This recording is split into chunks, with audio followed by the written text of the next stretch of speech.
welcome in everybody to the podcast Strange Conversations. I'm your host, Yo Ang, and some of you may know me from my YouTube channel, Yo Ang, where I walk the streets of New York City, taking you to different neighborhoods and different events and different places to dine, sometimes with my husband, Coffee Joe. But all through it, we have lots of fun. But here we're going to talk about conversations, the strange, the weird, and most of all, the memorable. Today, guys, we're going to be discussing how dangerous or how safe is the Big Apple, aka New York City. Let's think about that. Everybody always says New York City. Oh my gosh, that's so dangerous. You live in New York City? Seriously, that's what happens. You should have heard when we moved to New York City and what people said. They thought, well, she's going to be mugged. I swear. That's exactly what everybody said. But let's think about it. New York City, it's a home to 8.8 million people. I have my notes here, guys. 8.8 million people. Let's say that again. 8.8 million people live in this city. To put that in perspective, the next most populated U.S. city is Los Angeles, LA. And that has less than half the amount that New York has. It stands at 3.9. That's LA. The next largest city is half the amount of New York. Now let's put it even more in perspective. The neighborhood in which I reside in, which is the Upper West Side. I live in Manhattan, but everybody has a neighborhood. I live on the Upper West Side. That is about 200,000 people. Now that's in comparison to the city in which I live. The city, not the neighborhood, the city in which I lived. White Bear Lake, Minnesota, when I lived that 10 years ago, that had 25.7 thousand people. My neighborhood has 200,000 people. It's like 9 times. Is that right? Is that like 9 times the amount? That's insane. Like, think about it. So you got to put it in perspective. Do I feel safe? That's the big question. I get asked this all the time. People comment during my streams. They ask me to please be careful as I'm a woman and I'm walking through the streets in New York City, different neighborhoods I've never maybe been to. Definitely not where I live. I mean, I'll go to Queens. I go to Brooklyn. We've been to Staten Island. I go to the Bronx. I go all over the place. Will I go to a neighborhood that's probably not considered safe? No, I'm not going to go in an area where I think it's, dicey. Like you're not going to find me wandering around by myself in East Harlem at night. No, I'm not going to do that. But, I get those questions, and it's even during my live stream. My husband, Joe, he has friends and coworkers that ask him all the time if he's concerned about me doing a YouTube channel where I walk in a different area. One of them was when I was walking in Brooklyn, and I was by the bridge, and I'm like, no, that has got to be one of the most safest areas. Everything's very gentrified here in New York City. I've even had viewers tell me that certain events that I may plan on being able to attend were possibly dangerous.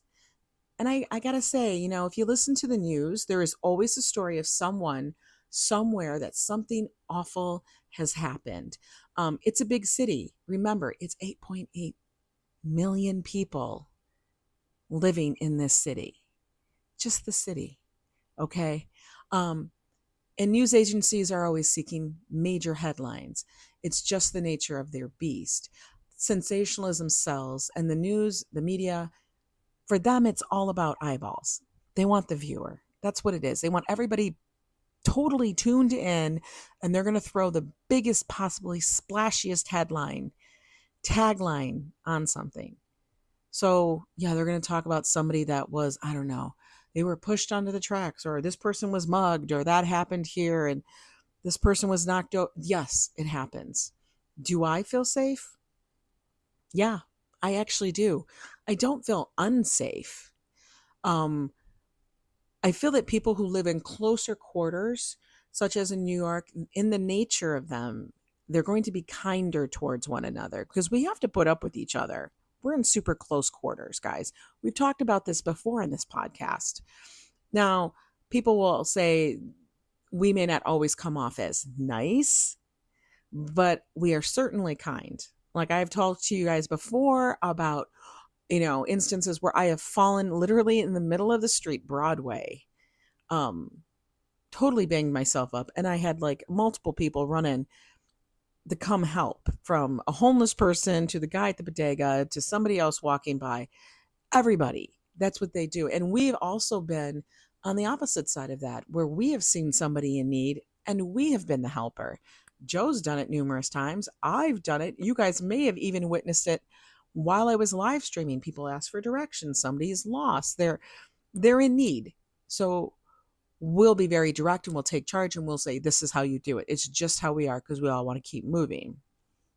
Now, one of the biggest things I do tell people is to use their head. Okay.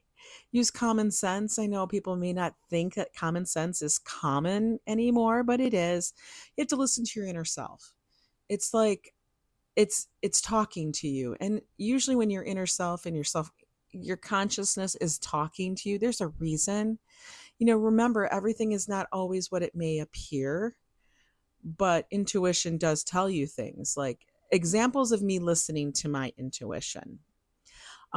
We have just finished a live stream, which is why my hair is still up. It's been a hot one. It's Labor Day. And we were at the West Indies Day Parade. Beautiful event. Loved it. It's colorful. It's fun. It's vibrant. There's music. There's tons of dancing. It's a huge, huge parade. I had never been to it before. Before going, people were telling me, I'd gotten some things saying, it's a little dangerous. It could be a little dangerous. It could be a little, it's in Brooklyn. It's over in this area. It's in Prospect. I found it's in Prospect Heights. I figured out where the route was. Like I said, I've never gone. I don't even really, New York is so large. It's so hard to get to every single neighborhood. So I didn't know the neighborhood, but I felt like we were going to go. So we get down there. It's a celebration of all the West Indian countries and islands. So it's like Trinidad, Tobago. It's like the Dominican, everything. It's everything. The Bahamas, everything. Every country like that is out there. People are dancing. They're wearing feathers. They're wearing costumes. It's a lot of island music, a lot of vendors. I have never in my life seen so many vendors, like street vendors just popped up along the street selling everything from jerk chicken, curry goat, everything you could possibly imagine. Like I said, loud, colorful, fun, full of costumes, full of dancing. I felt safe. We got there. We walked through the neighborhood. It was a nice neighborhood.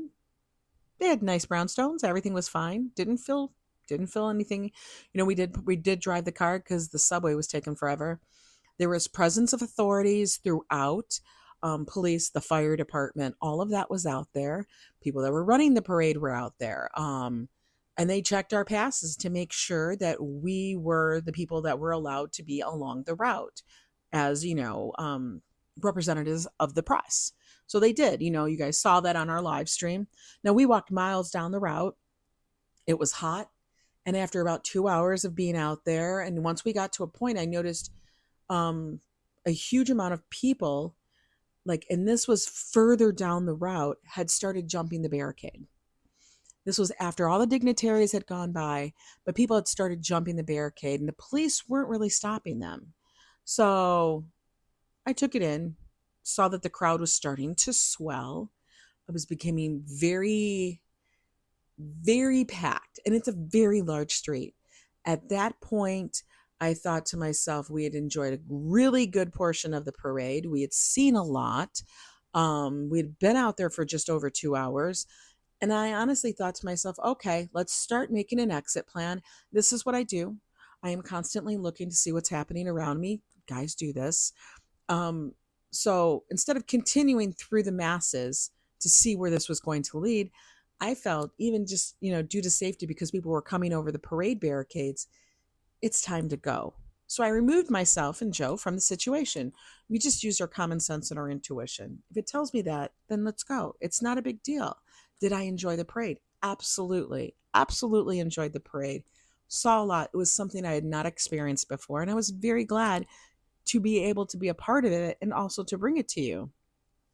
It's New York is the big, beautiful city. It's the one things that I love about it. Like you can do things that you've never done before, like meeting an artist in Washington Square who creates etch a sketch art.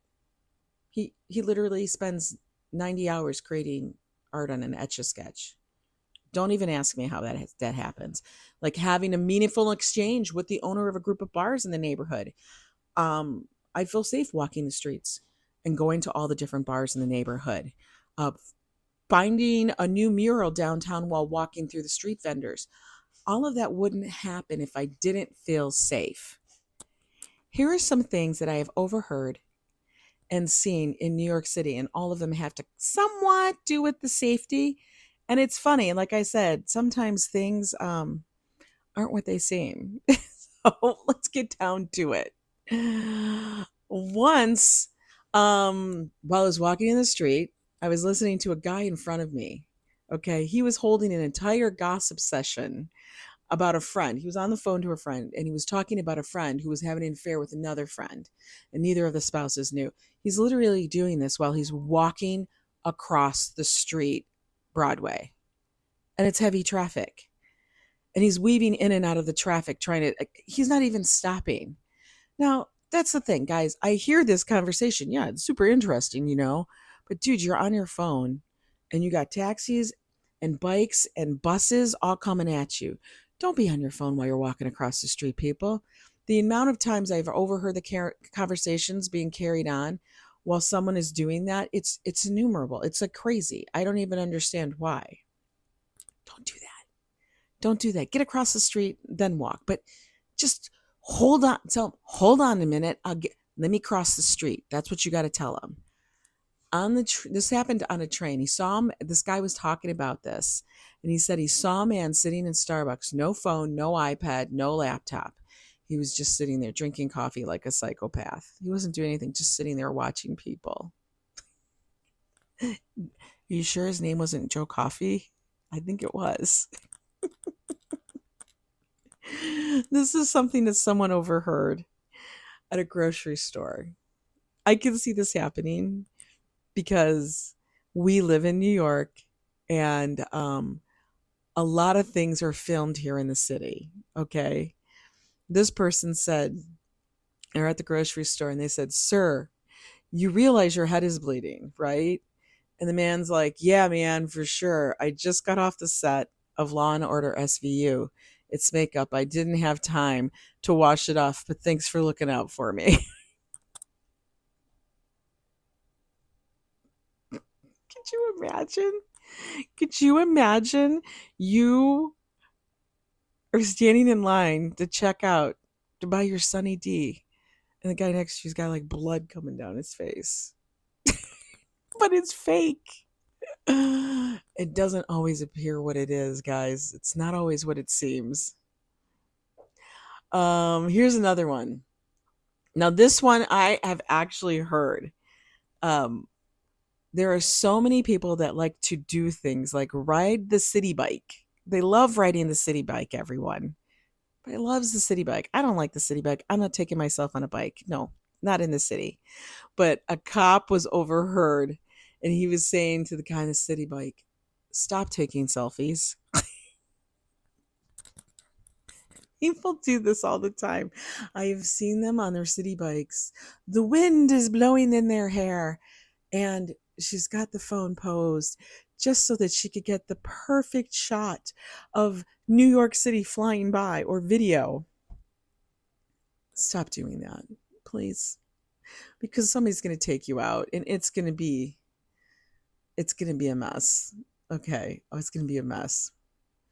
Now, I did see this one online, and this is very true because today, in this day and age of being digital, really, yeah, I don't know about anybody else, but I don't carry my stuff in a bag. I mean, I carry a bag, but it's not important stuff.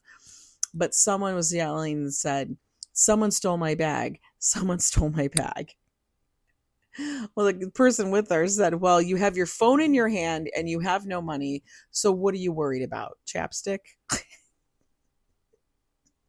It's true. Listen, when I carry a bag or a tote, because we carry totes everywhere here in New York, now that they don't let us have plastic bags, where we can't have any bags given to us at the grocery store. Thanks, by the way, New York. Um, we all carry a tote no matter where we go. And inside the tote might be, if you're coming from work, a pair of shoes, because one, you're not wearing your good shoes on the streets of New York. You're going to be wearing a pair of runners, tennis shoes or something.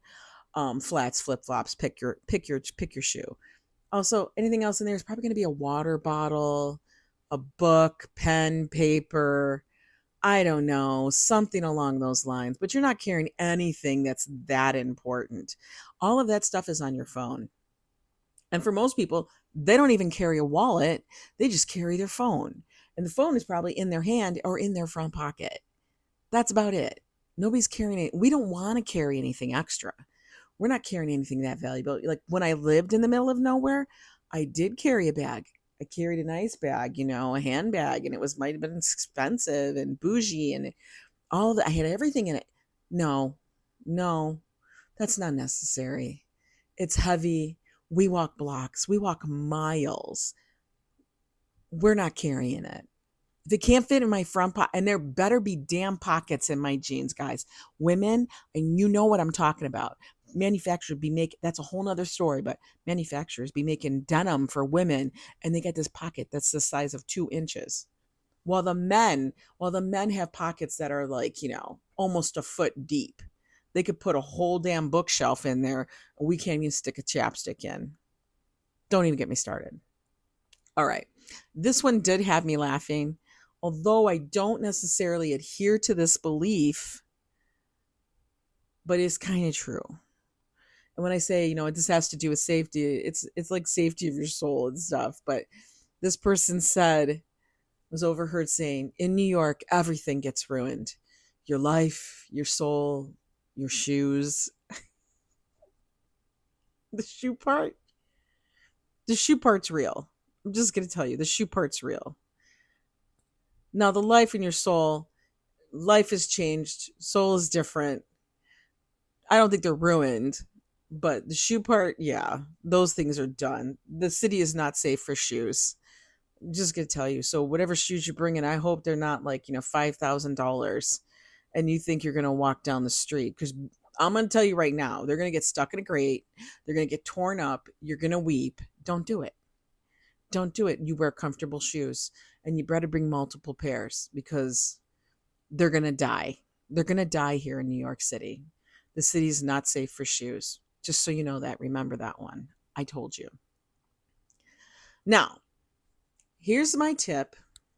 We're going to close this out because it's going to be a short one today, guys. It was Labor Day weekend. It was very busy. Here's my tip for visiting or living in New York City to feel or be safe. Remember, it's real life, guys. Things happen. Let's not be stupid. Yes, you might be on vacation visiting, but it's real life. And as in anywhere, things happen. Don't be 10 toes over the platform on the subway. There's no reason to do that. So keep your toes back behind the yellow line. Don't be sitting on the rails of any bridge to get the best picture of a selfie. We don't need that. You don't need to sit on the rails. You don't need to go up to the Brooklyn Bridge and go stand up there while if you got pushed off or a big wind came by, you'd fall into traffic. We don't need that because you know what? That's just going to cause congestion. And yeah, we're sorry, but you know what? Don't do it, okay? How about this one? Don't go for a 2 a.m. run in an unlit park. In any park. In Central Park, in Riverside Park, in Prospect Park. How about you just don't do it?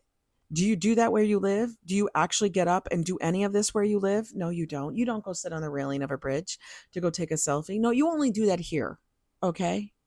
And you probably don't even have a subway. So I honestly don't know what you're looking at if you want to get that much closer to the rats and be 10 toes over. But, if you don't do it where you live, don't do it where you visit, So that's about it today, guys. Thanks for listening. Thanks for watching the podcast. I hope you enjoyed. Like I said, it's short and sweet. It's September. We have lots and lots coming up as we head into the holidays. I mean, before you know it, it's going to be Halloween. And then it's Thanksgiving. And then God knows it's Christmas. Oh my God. Who knows what we're going to be doing? So stay tuned. Make sure to subscribe if you like this.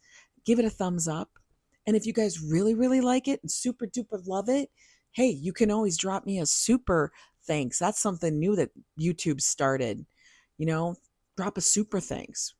I don't know how it works. There's a little thing that says super thanks. It's like giving me a tip. But whatever. It's okay. Anyway, guys, thank you so much for watching. Keep smiling. Stay safe in NYC. And I'll see you next time. Bye.